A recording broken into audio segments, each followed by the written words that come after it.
A gente tá testando um áudio, pelo jeito. Então, estamos testando novamente mais uma vez. Assim, não fico bem assim. O que você está captando aí, microfone? Conta pra mim.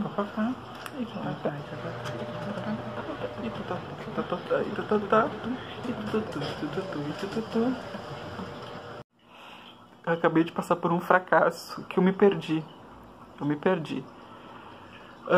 Mas, resumindo, o processo de criação eu vou responder aqui, desta forminha aqui. Eu vou ler a pergunta e vou responder, tá? Eu fui para outro universo. Quando você cria, a pergunta de Luiz Manuel que a gente recebeu aqui.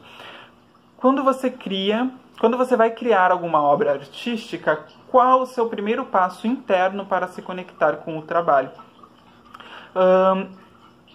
Desde que eu me entendi como uma pessoa que cria e utiliza da criação e da criatividade profissionalmente, eu comecei a buscar quais são os meus primeiros passos e como eu instigo, primeiro, como eu instigo a minha criatividade e segundo, quais são os primeiros passos que eu tenho que tomar. Eu acabei testando, porque eu não acredito muito nessa ideia de que a criatividade é algo mágico, né? Algo, uau, que um pó de plim, plim, plim, plim, plim, plim, que cai em cima de ti e tu faz plim. Às vezes acontece, mas nem sempre a gente tem isso, principalmente quando a gente trabalha com isso, quando a gente que a gente tem que fazer isso para uma outra pessoa, ou para outra empresa, ou para outro projeto, né, que tu só tá ali como uma pessoa técnica, tu tem que utilizar a criatividade e ela às vezes não surge assim, ela demora. E descobrir ferramentas, descobrir caminhos para acessar ela, eu acho que é a chave de tudo. Quando preciso me concentrar e fazer isso, né? E é isso, e eu demorei muito para entender que eu preciso ter um tempo cara a cara, uma Marília Gabriela, um oi, né? Um chimarrão com pipoca, com essa minha ideia. Porque eu preciso entender um pouco ela. De vez em quando é rabiscando, de vez em quando é no banho, de vez em quando é pensando na rua, caminhando, quando eu tô sem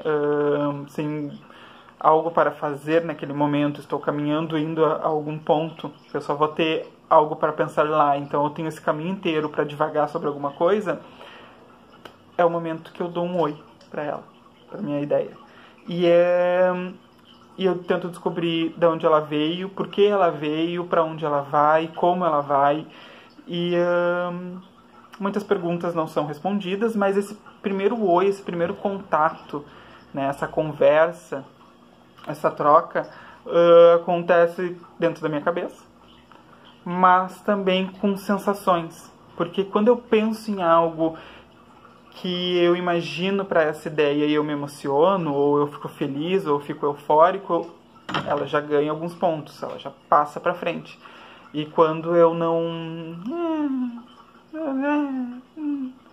aí eu já esqueço mesmo, então não foi. Então eu gosto muito desse filtro. Já aconteceu de eu não utilizar essa conversa e ir direto e descobrir que aquele fogaréu que eu achava que era a minha ideia era uma fagulha e que rapidamente eu perdi, daí gera uma decepção que não precisa, né? Então tem isso também, assim. Vou tomar uma aguinha porque eu falei demais, já foi 4 minutos. Mas eu confesso que fiquei um tanto ansioso vendo todo mundo entrar aqui. É que gente junta me dá aflição.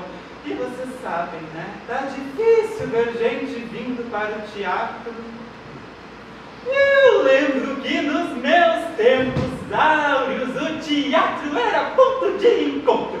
Lugar que a gente vinha como se fosse a passeio. A gente rica, é claro, né? Eu tô falando de cidadão mesmo. Agora, pra mim, o que acabou com o teatro foi o audiovisual. Vai lá, Existem filmes que são ótimos, Hollywood é espetacular. E se você não quiser ir ao cinema, pode ficar em casa, no conforto da sua televisão, ou então nas telinhas menores, nos modernosos streamings. Tum-dum! Perdeu-se um contato com uma arte de verdade, com uma Pina Bausch, com um Shakespeare. Ai, e se você vê uma outra coisa sobre isso? Ai, tudo muito moderninho, essa mania de contemporâneo. Ai, eu canso. E vou dizer mais. Essa peça aqui tem tudo para ser igual. E digo mais ainda, escrevam. Até o final dessa peça, eu aposto que vai ter uma crítica social. Eu aposto. Todo... Preciso mais de uma água. Mas acabou minha água, produção. Quem dera, né? Isso aqui é... Vocês estão em cima de um... negócio de estender roupa. Varal de roupa. Doméstico. Doméstico de apartamento.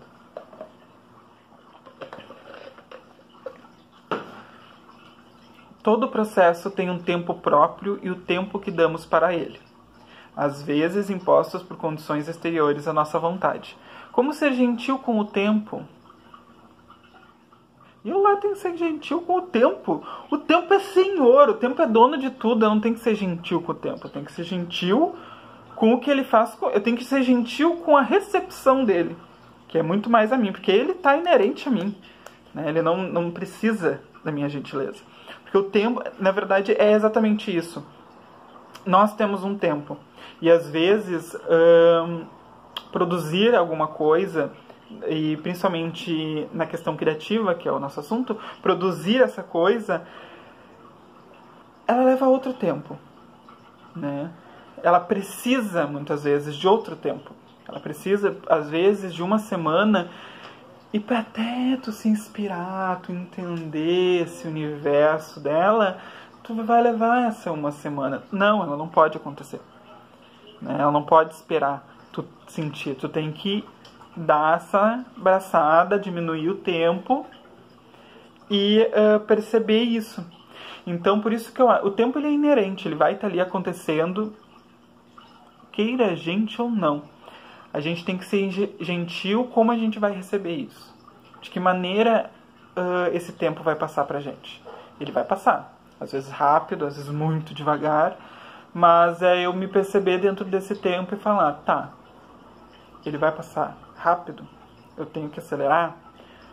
Que maneira vai ser a mais gentil comigo de fazer isso acontecer? Que maneira vai ser a menos dolorosa? Porque é isso, sabe? A gente precisa criar, a gente precisa cumprir datas, a gente precisa desenvolver aquilo. Nem sempre a gente vai estar feliz com o que a gente desenvolveu. Às vezes a gente tem um tempo super curto e aquilo é o que dá. Né? A gente está passando por 2020 e acho que foi o ano que eu mais falei, foi o que deu para fazer. E não me sentir culpado com o que dá para fazer, com entregar o que deu para fazer, é algo muito difícil. Às vezes, a gente tem uma dúvida se aquilo é realmente suficiente. Às vezes foi, às vezes não.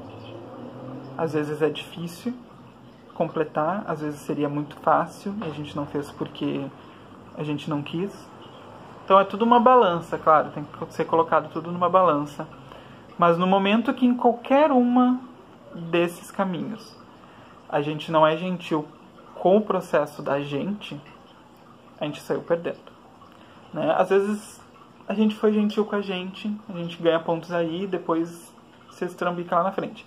Mas eu acho que se a gente sair com a consciência ok, de que a gente foi justo com o nosso processo de criação, já é o que vale no primeiro momento, assim.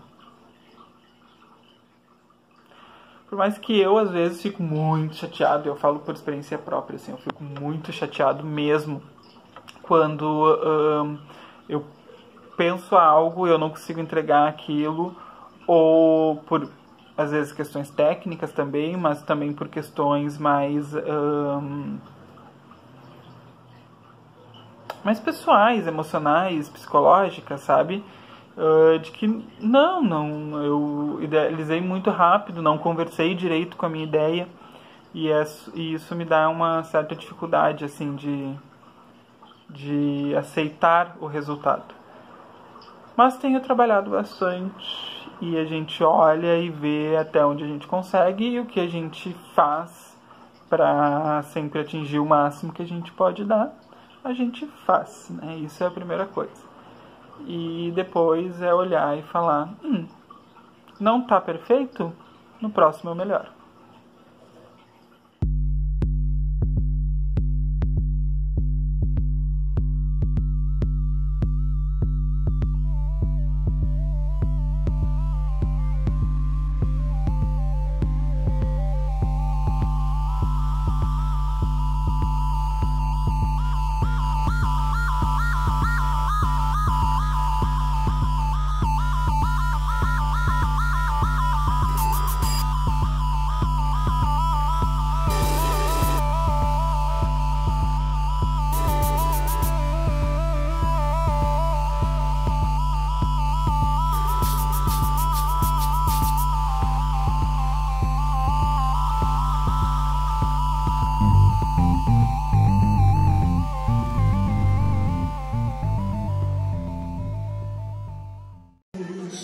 Moldaram minha cara, minha voz, uso pra dizer o que se cala. O meu país é meu lugar de fala.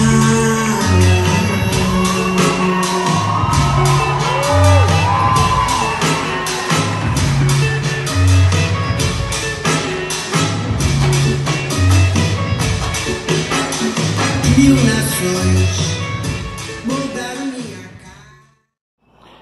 Resposta da segunda pergunta sobre adaptação, tá? Porque a última eu enrolei e me perdi.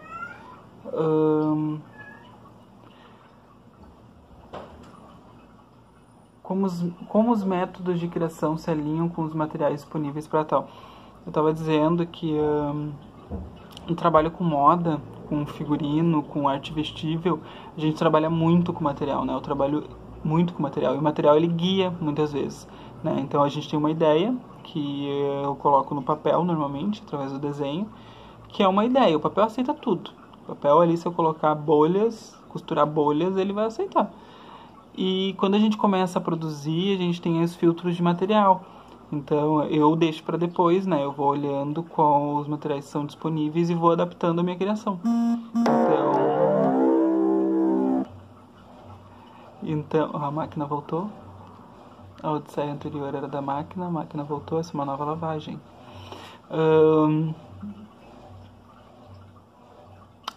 E é isso, assim. Então o material, ele molda muito o meu processo criativo. O material, e eu gosto disso.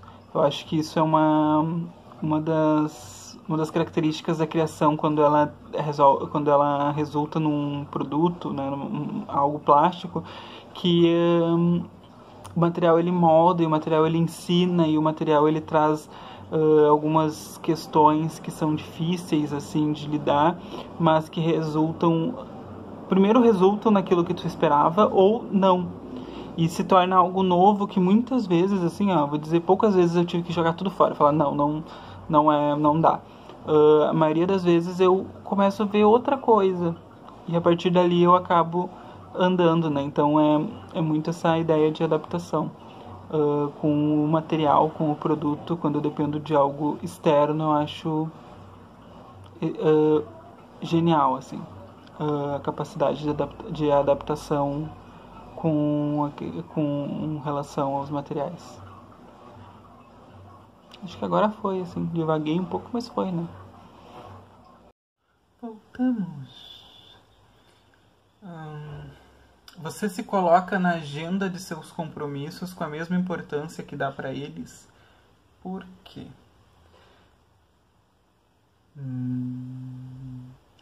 É, não. Às vezes eu coloco os compromissos com mais importâncias, muitas vezes eu tenho os meus compromissos e as minhas responsabilidades na minha frente, numa lista de prioridades. E eu fui ter noção disso há pouco tempo, através de uma análise espiritual minha, assim, que eu faço isso muito. Que eu me coloco sempre depois e dou preferência a coisas que às vezes, que na maioria das vezes nem são importantes. Então, sim, é algo que eu tô tentando mudar, mas é muito difícil pra mim, assim. Pensar sobre como eu vou estar com aquilo ali. Porque eu até penso, mas muitas vezes eu sei que eu vou sofrer, mas eu nego aquilo. Porque eu quero fazer aquilo porque é mais importante do que eu me sentir bem. E não. Tenho tido algum avanço, assim, desde agora, do início de 2021. Tô dando preferência para as minhas vontades e estou me sentindo bem com isso. Acho que pensei muito sobre isso depois que eu consegui encontrar essa ideia sobre um comportamento meu e eu consegui trabalhar bem isso, assim. Como a ansiedade te afeta e o que isso gera nos teus processos artísticos? A ansiedade, quando ela chega no meio do processo artístico, ela é como um cachorrinho que quer atravessar uma área que tu acabou de fazer com cimento, sabe? Ela é como um vendaval, um vento que entra pela janela quando tu fez assim, aquela pilha de cartas dentro, o vento destrói tudo, assim. É um furacão no meio de uma plantação, assim, é isso. Ela chega e ela me tira do eixo. Não significa que ela acabou com tudo, nem sempre ela acaba com tudo, mas pra conseguir organizar tudo é uma batalha, assim. São duas batalhas. É o que ela causa quando ela chega e é o que ela é capaz de fazer a longo prazo, assim. Porque muitas vezes já tive vontade de desistir de tudo. Quando eu me deparei com a confusão que a ansiedade causou dentro da minha cabeça, dentro de um processo criativo. Muitas vezes eu já desisti de tudo. Muitas vezes não. Uma vez foi emblemática, eu desisti do processo porque a ansiedade bateu e eu fiquei desnorteado, não sabia o que fazer, não sabia para onde correr, não sabia o que falar, não sabia o que... eu não sabia. E eu fiz sem pensar, sem saber, e fiz a pior coisa que tinha, que foi acabar com tudo e desistir, e sair correndo e me esconder. E depois disso eu descobri que a ansiedade ela só não pode tomar o controle. Às vezes ela chega, ela só não pode tomar o controle. Porque se a gente controlar ela antes, ou quanto antes a gente controlar ela, mais rápido a gente consegue botar tudo no eixo. Mas é difícil, demora, e às vezes a gente não consegue.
Então, vamos lá.